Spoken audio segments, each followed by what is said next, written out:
Black Tech Green Money? It will mean a lot if you rate us 5 stars on Apple Podcasts or Google Play. The way the algorithm works, the more you rate and say nice things, they'll introduce Black Tech Green Money to more people. And more of us need this content. So thank you for rating this podcast 5 stars today. Afrotech 2019, Oakland, California. Delane Parnell is the CEO of Play Versus, the fast-growing esports company taking school districts across the U.S. by storm. He's on stage speaking with Blavity CEO Morgan DeBon about team building, hiring, and putting the right people in the right seats on the bus to grow a successful company. From a team perspective, I love my team. I think I have an incredible collection of people. It's one of the most diverse companies you'll walk into ever. Gender, ethnicity, background, so many beautiful shades of people, and they're all really experienced. They've helped build companies. They all have different backgrounds. And I'm super fortunate for that. The one thing that'll make a company be successful is team. The idea literally does not matter because the idea evolves too, right? And it changes over time. And it changes based on the people that you work with and you hire. And so finding the best team possible is super important. And the one thing that I always focused on, especially because we raised so much money, was now I have the resources to swing, basically in the different weight class. So I went out and hired the best executives. I was hiring executives whose opportunity was come join this really small startup with 5 people, or go be an executive at Bird when they were, just raised $1 billion. But, I had a lot of confidence. I had a really strong vision. And I was just on their phone every day. Hey, look, let's talk about this more. Tell me what issues, you have. What are you contemplating on this? Just trying to work through their problems to convince them to come over. And we ended up hiring some really incredible people. But yeah, look, team, hire really strong people.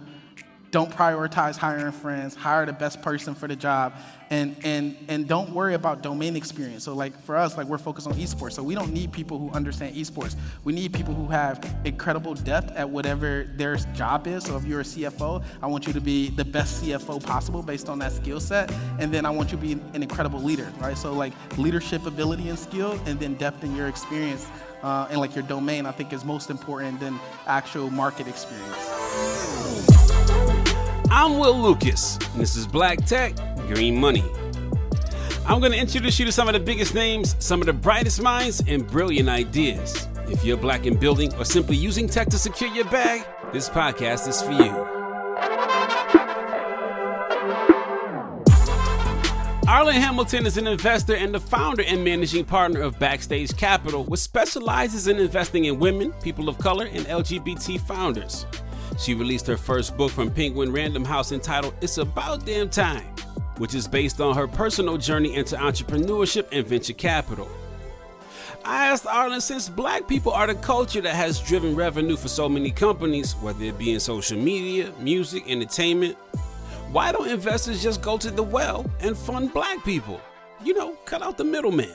Same reason they don't do it everywhere else. It's the same reason you have I don't know the percentages, but think of any major sports team in football or the NBA.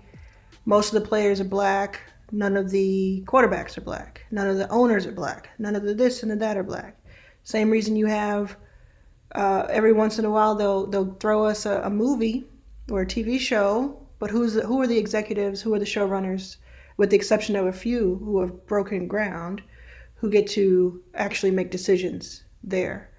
It's always us asking them for permission. And with the exception of people like Tyler Perry and Ava DuVernay and Issa Rae, et cetera. So when you look at companies, are you trying to predict that this company will make it, or are you trying to ride a wave? Because I guess what I'm asking is some companies get funded super early, and some they got to have that traction for an early stage investor to put the money in before they actually have a thing. So we invest at Backstage, at my firm, we invest in 2% of about what we see. So just about 2%, sometimes it's less. And so first out the gate, I think every single company that we end up investing in, I have to feel is going to be successful. And we are notorious for being a first investor in with no other person telling us or entity telling us that's what we're supposed to do. And we also have been in several deals where it was obvious that they had something going and that was going to make it. But we always look at it from the lens of, we believe this can be something. At the same time, I think what's also helped us a lot is that even though we are sharky venture capitalists, we are also looking at it as these are humans, and there are a lot of variables that none of us can control, the company themselves or the VCs, and we're going to be with them through all of the ups and downs, because there's no way to tell that early if something is going to work. You can hope and expect it to, and you can say, all things being considered and all things being fair, this should have worked. But then things aren't fair in the real world. So I look at it as, first of all, if you made it to the 2%, there was something there. That's not to say that what we don't invest in shouldn't be invested in. It's just that that's what we invest in. And then second of all, it's how can we do everything in our power to be additive and help them reach their goals. And sometimes that also means just getting out of their way. You use the phrase that, you have to believe in something. Like, what makes you believe? Oh, a few things. I'm looking at things that they've done before. I'm looking at what did you do before you met me? Before you got into this room or in this Zoom, where did you take yourself? And so many times, especially with the founders that we're investing in, people have incredible stories of kind of feats of nature, of like getting to where they are. And there's always something to behold there. So it's about what they've accomplished with the very limited resources they may have had, or if they've had more resources than that, have they used them wisely, in our opinion? So I look at that. I look at, are people paying attention to them? Do they have customers, whether that be B2B or B2C? Like, do they have something about their product, their service, the charisma of who they are? If they're super early, if there's something there. And that's why we rarely invest in the idea stage. We invest emotionally at the idea stage, but we do not invest financially there, because there's so many companies by underrepresented founders, underestimated founders, where out the gate, it's about making money. Yeah. Not about like 3-4 years, oh, we didn't make any money and we're going to be VC backed $10 million into this. So there's a lot to look at. There's a lot of data to look at. But then ultimately, that early, I'm looking at, is this person going to wake up every day and breathe life into this company?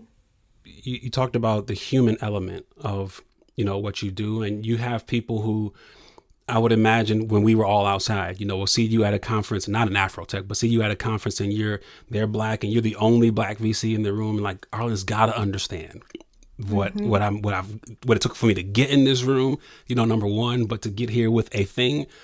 And I wonder, when they come to you with that bleeding heart, how much of that, how do you manage that when it's also, look, this is about venture capital, and it's not just about, I love what you're trying to do. I see that your heart is, I see your passion, but this is about dollars and cents still. Yeah, I couldn't do what I do if I didn't know how to separate the two, because like I said, 2% of what we see. So it's 98 stories, most likely, that are like that to the other two. I'll say what I've said since the beginning.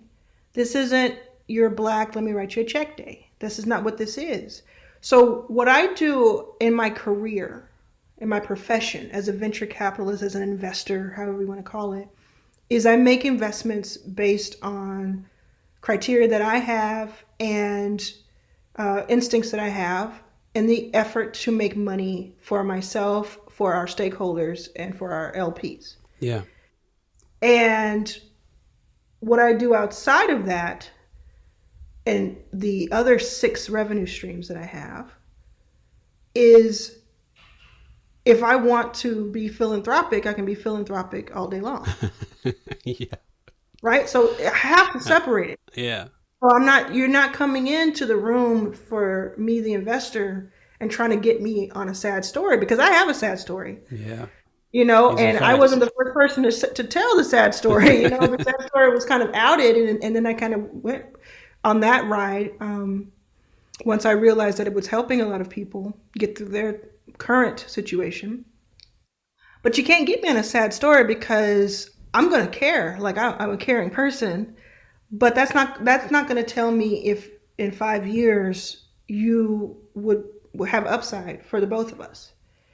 So there have been people who have come in, told me their story, coming in hot on an email or something, or meeting me in person. They say, I know you're going to get this, and you're my only shot. Mm-hmm.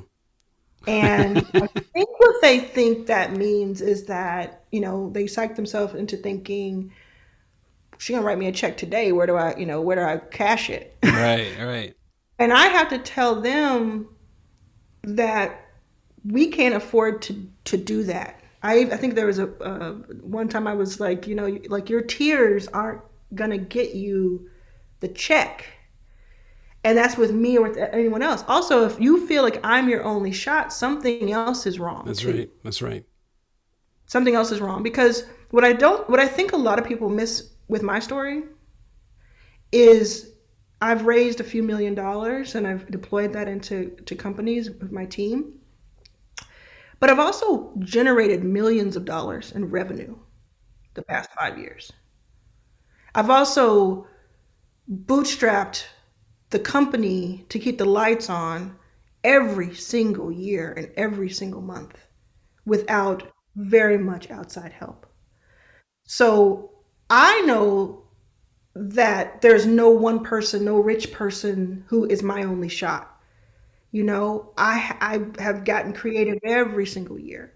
So when people come to me and they have a sad story, I feel that pain with them. I relate to them in many ways. In some ways I can never relate to them because they've gone through things I haven't gone through. But that does not mean that I'm getting hand me my clutch and let me get my checkbook. Right. It just can't, because we have so much that we have to live up to.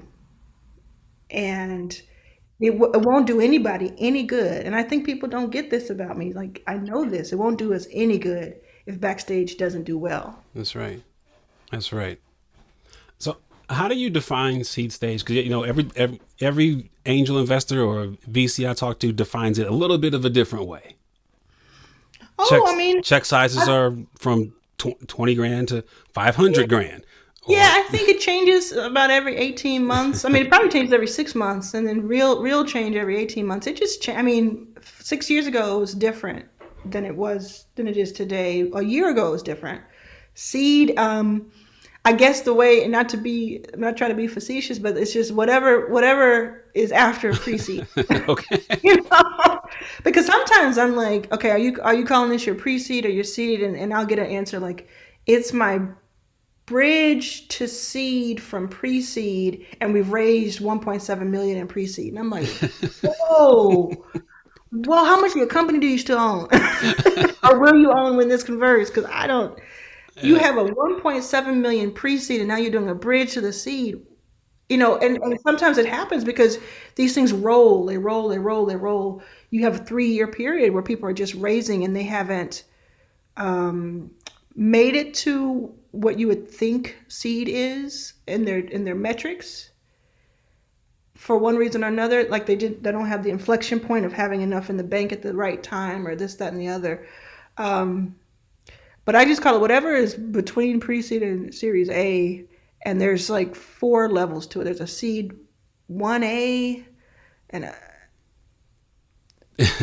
most seeds that I'm seeing right now are they're raising somewhere between 2 million and 5 million. There are some outliers in either direction. And their valuation, or I guess their post, is somewhere between 10 and 25. I got you.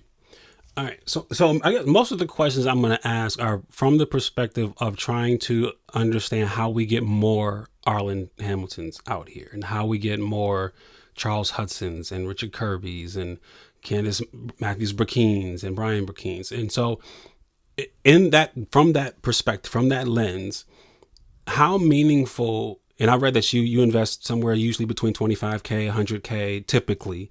That might have adjusted per your last statement. Mm-hmm. How meaningful is a $25,000 check, $100,000 check to a Black founder, particularly an LGBTQ founder, an underrepresented founder, when you're evaluating a deal? And like, what milestones are you hoping that capital gets them to? Is it that you're hoping that they can onboard more users, or is it that you're hoping they can raise more money typically to follow on to that because you're the first in? Everybody's different. Everybody's a little bit different because at Backstage we're very flexible. We've talked to our LPs from day one to say that we're not chasing unicorns. We'll have some, but we're not chasing them. So it is very specific to the company, what the company needs and wants. So to answer the first part of your question, or to kind of comment on it, we in the past, we have invested 25,000, 50,000, 100,000, and in the last 12 months, it's been anything between 50,000 and 1.5 million. So, to answer the question, I have to tell you that there's layers to it, and that there is a plan that's decades long, and it's a decade in the making. Yeah. So early on, and I just had Morgan on my podcast from, CEO of Blavity and Afrotech. And she said early on she didn't quite get it. And I understood that. And we had talked about that in the past. You have to walk to run, or in some cases walk to fly, and really got to transport ourselves back to 2014, mm-hmm. 2015. Okay.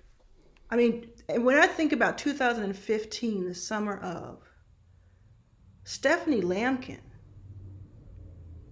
nobody would check for her. Nobody would check for Jewel Burks. 2015. I was around during the Blavity round. Yeah. During 2015. So what I was thinking back then was, I'm homeless, literally homeless. I literally don't know what I'm going to eat next. And I'm trying to get millionaires and billionaires to listen to me, to understand that Black and brown and women founders and LGBTQ founders, they're not doing anybody any charity backing them. They're missing out, right? Mm-hmm. That's the plainest way I can say it right now. So I said one day, I woke up and I'm like, they're not going to listen because they're not listening to me. But they have to listen to me if I'm on that cap table. Wow. And so I said, I don't know what it's going to take. So I talked to people like Sam Altman at Y Combinator and his brother Jack. I talked to Michael Seibel. I talked to a few people, Brad Feld. And I said, what's that number? Like, what's the number that I can be taken seriously? They said, listen, we do $25,000 checks. When Mark Andreessen invested in Backstage, the fund, and Chris Sacca and all these people, everybody was like, oh, you're set. These are billionaires. And I'm like, no, you don't understand. They're doing $50,000 checks, right? So I said, if they're doing that, if I can get to 25,000 because they're doing that, then they have to talk to me. And then they have to listen. And then I can put the spotlight on these founders. And so that was when I'm sitting on the floor of the airport and I'm watching people go by, and I'm hungry, and I'm sad and pathetic. And the only way I can keep myself from crying myself into non-existence is to strategize. I'm saying, okay, I'm going to invest in Brian. Speaking of Brian Brackeen was my first investment. I'm going to invest in Brian. I'm going to invest in Jewel. I'm going to invest in Morgan. I'm going to invest in Sheena. I'm going to do this when I can. And it's going to be $25,000. So the first time when I had six investments of $25,000, I got my first real piece of press in like a legal paper. It made a lot of noise. And it wasn't about, it was about like, it was, if I look back on it now, I'd probably laugh at it because it'd be like, can you imagine that they found 6 Black founders? Can you imagine? This was in 2015 or 16. So anyway, when I look at numbers, people will ask me to be an advisor and take advisor shares for no money, just to be around them. You know what I mean? And so I'm not looking at the amount. I'm looking at what do we know about ourselves at Backstage, about the work that we put in every single day for a decade, day in, day out. How many times have we been somebody's first call? And how many calls have we made on behalf of other people? And so all of it is to push, to catalyze, to say what others cannot say for, fear of losing something. All of that is wrapped up in a $25,000 check. And guess what? We might be writing $25 million checks one day. And it'll be the exact same reason.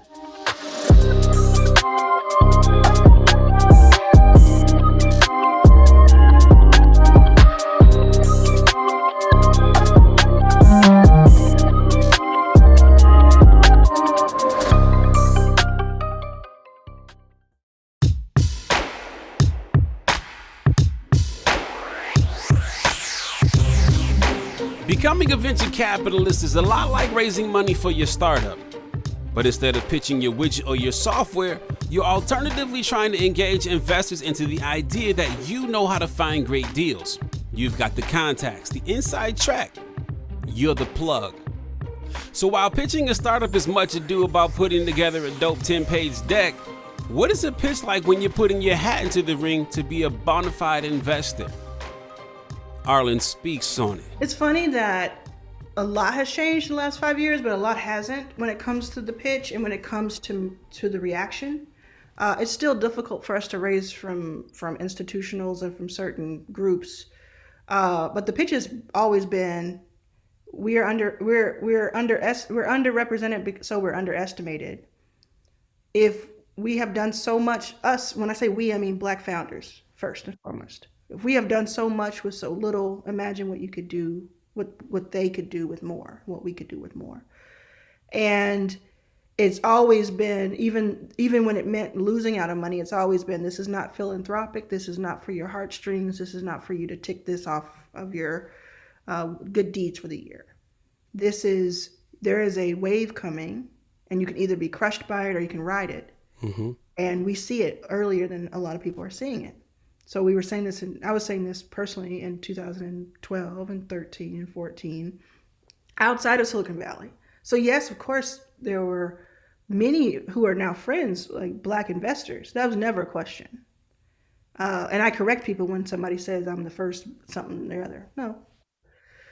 But what I saw from afar was that there was a lot to lose for those Black investors if they spoke up, if we're being real.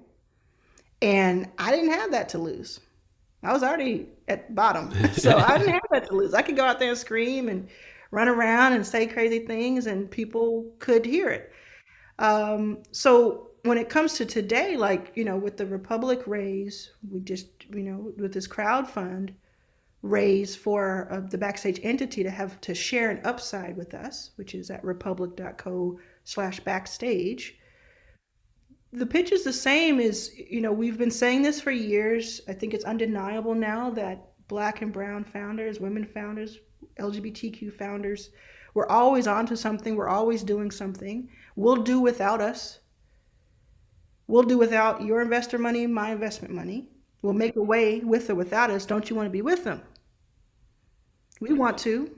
And because we've said that and been about that for so long, we have proprietary access not only to deals, because we do have an incredible amount of deal flow in the thousands per year, but also in the terms and in the proximity to the founder, not just in this deal, not just in this round, but as you get more and more downstream and more strategic, money becomes really, really a commodity, more so than it already is.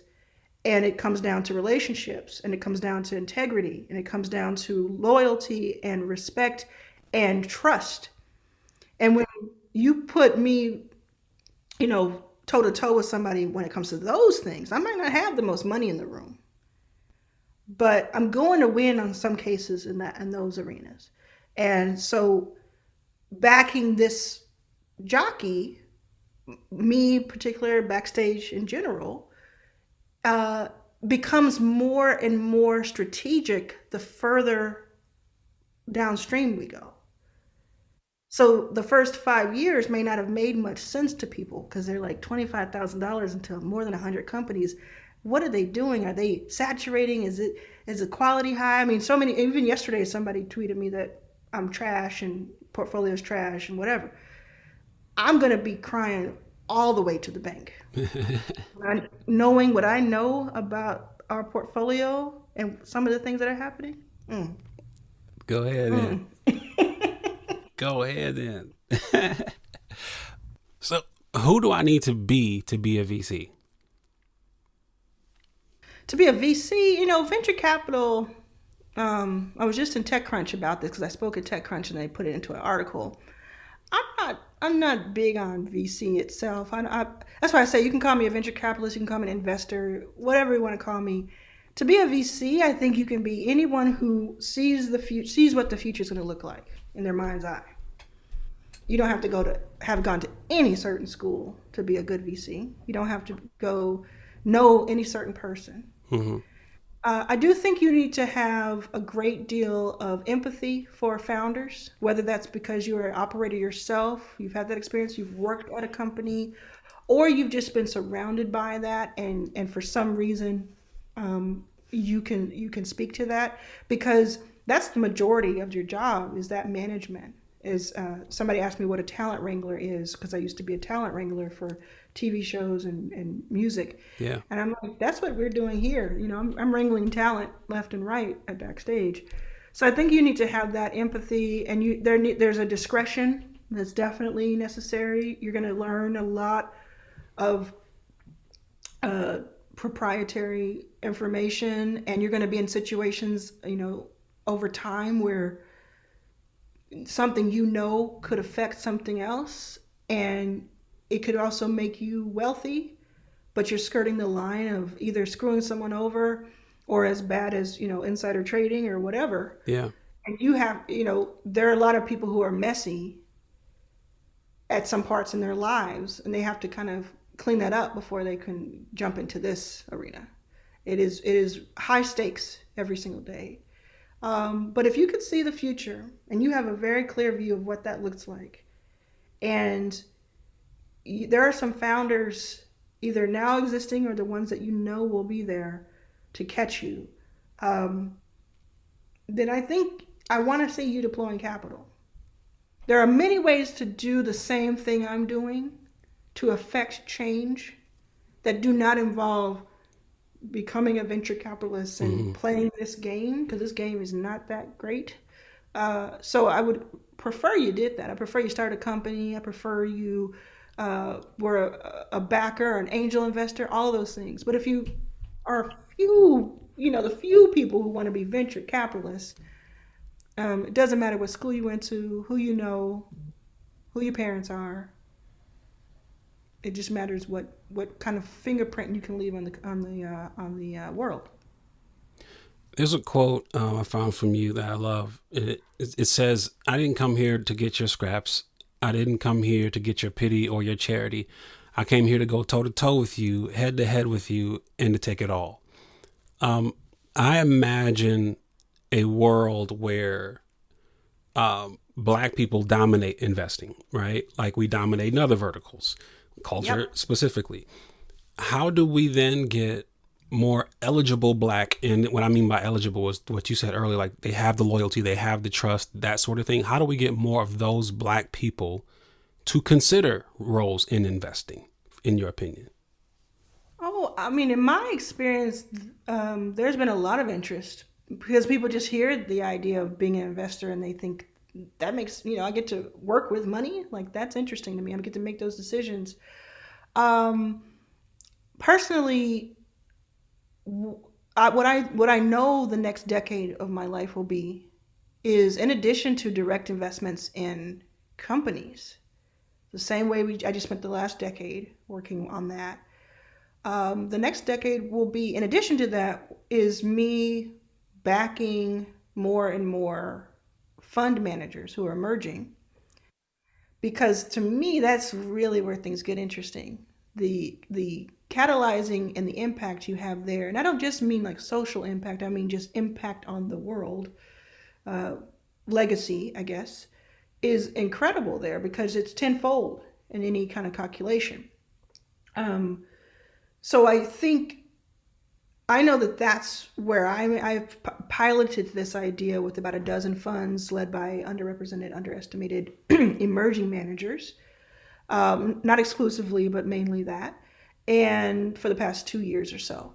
And that'll probably look like 100 funds over the next decade, and kind of spread not only the money, but the information that I have. I'm always counseling about information all day long.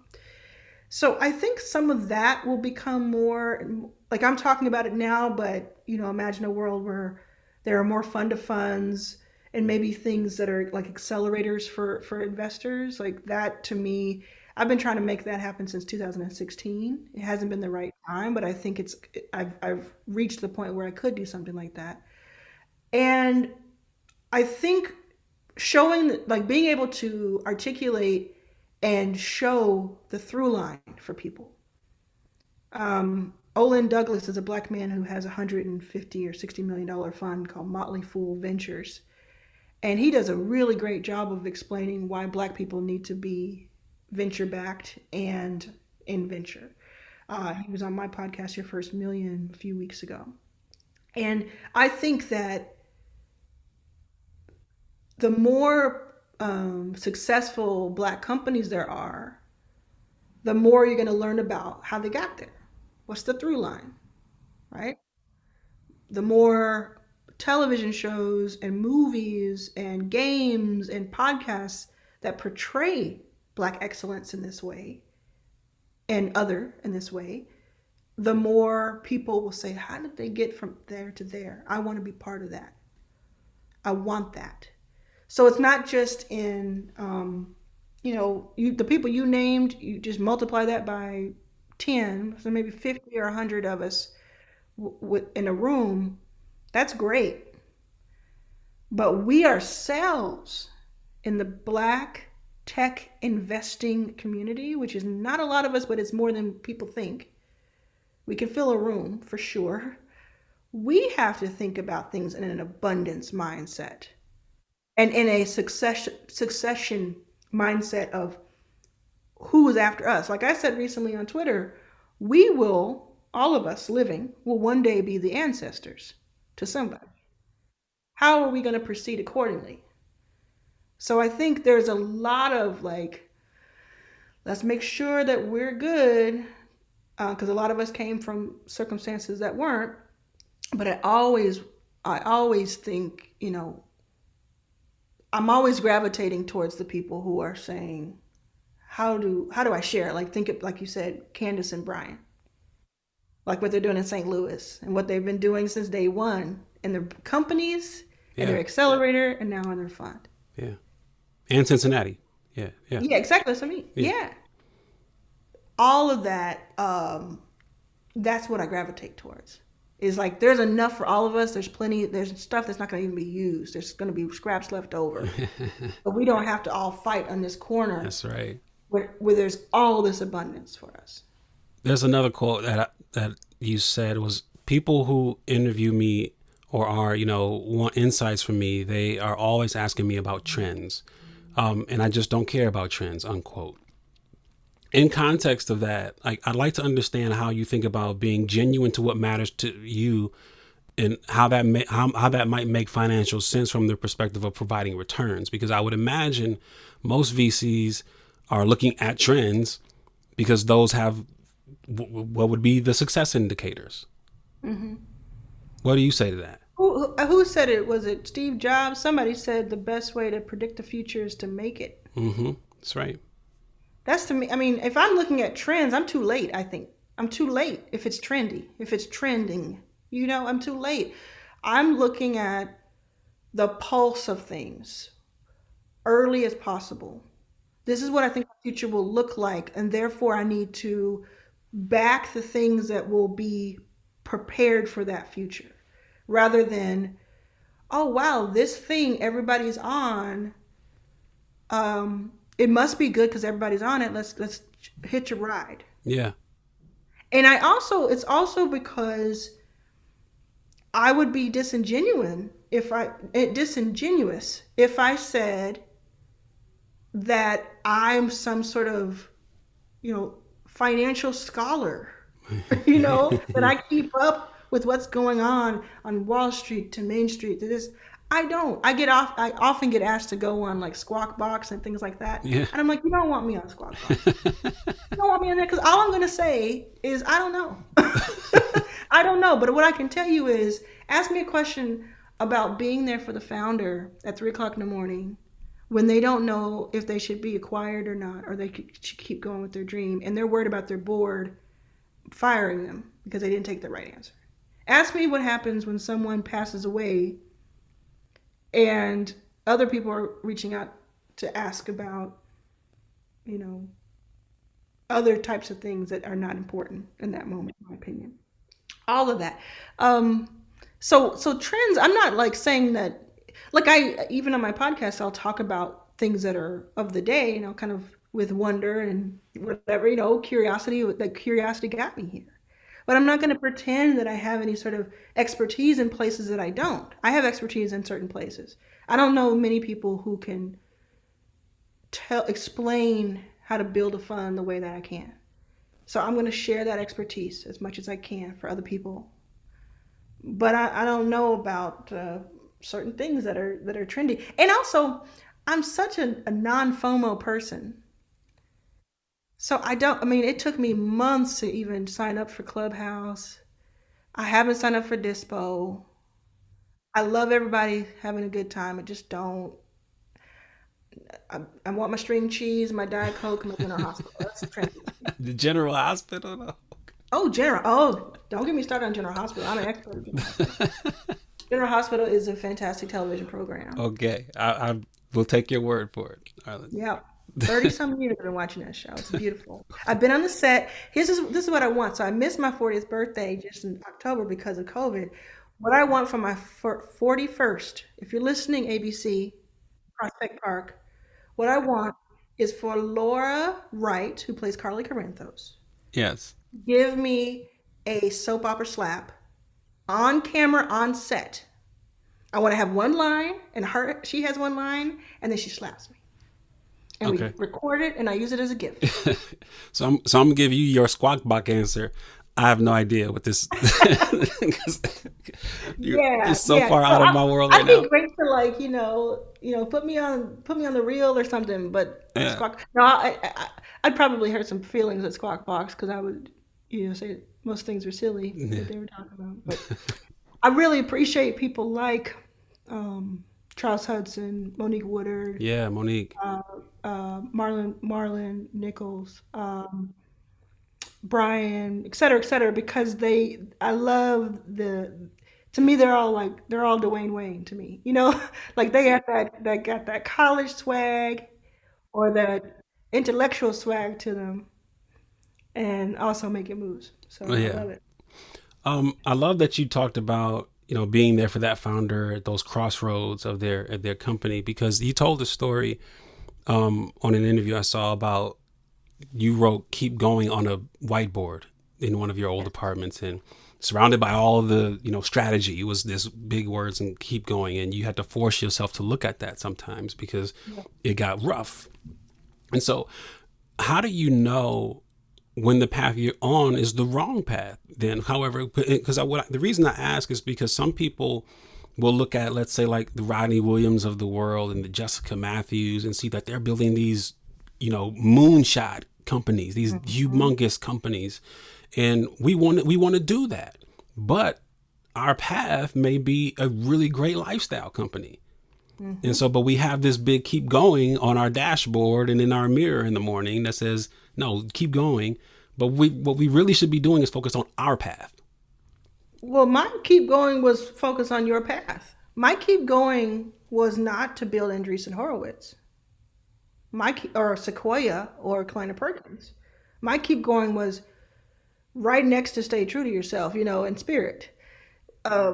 So the keep going isn't a keep hustling, keep, gotta move. It's don't give up.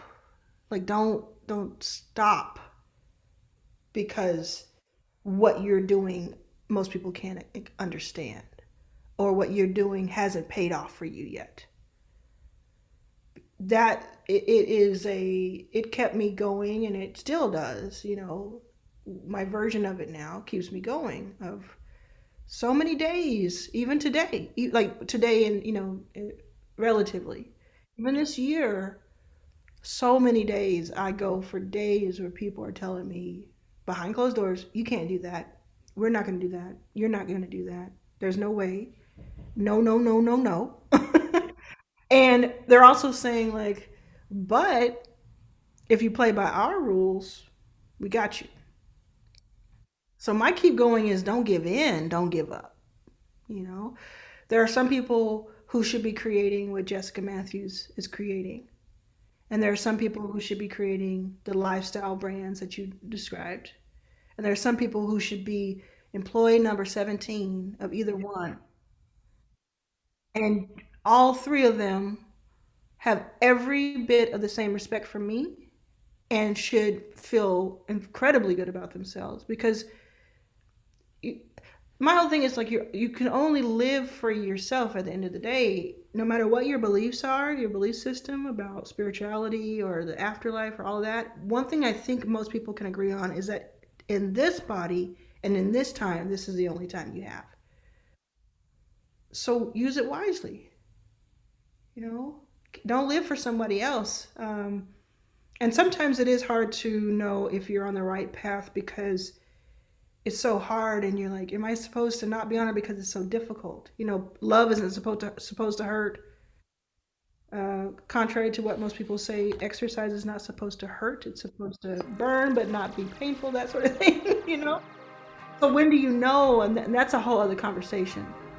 That's why I had to write a whole book about it.